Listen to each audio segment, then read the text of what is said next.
Hello guys, tara magluto tayo ng chicken curry.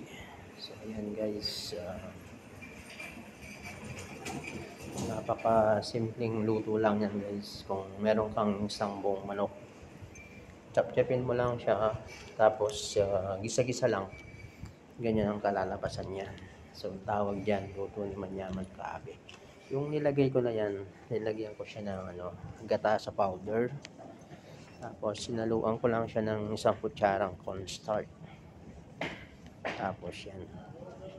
Ang sikreto diyan, huwag mo siyang haluin. Ilagay mo lang sa taas tapos takpan mo. So magtutubig yan guys. Yan, tingnan nyo. Yung meron siyang technique eh. Tapos nilagyan ko siya ng tubig. So ang ginawa ko, hindi ko rin siya haluin guys. Basta ang gawin mo lang, huwag mo lang haluin. Det? Yan, takpan mo siya. Tapos balikan mo siya ulit guys. Napakasarap yan. Yung ang technique ni Manyamang Kaabe. So, lalagyan ko ng carrots. Yan, tapos takpan ko siya ulit guys. Yan, mga ilang minuto, pwede na siyang tignan ulit. So, kung ano next mo naman ilalagay, tingnan nyo yung carrots medyo malamot. So, lalagyan ko siya ng kamatis. Ang chicken curry.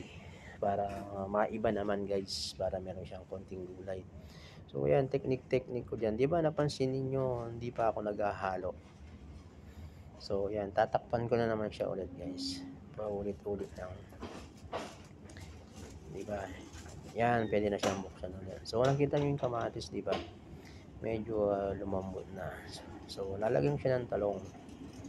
Talong na may curry. Sarap yan guys. So, kasi kung minsan siya nakakaumay yung gagawa ka ng chicken curry na wala siyang gulay. So, takpan mo lang siya ulit guys para yung masisip-sipin niya. So, ayan guys. Napansin nyo, ngayon lang ako maghahalo ng niluto ko. Tsaka, wala akong nilagay na gaanong sabaw. So, kung gusto nyo maging tender juicy ang chicken, ganyan ang gawin nyo guys. Yung iwasan ninyo yung paghahalo habang nagluluto kayo. Yung yung pasundot-sundot lang tawag doon. Diba?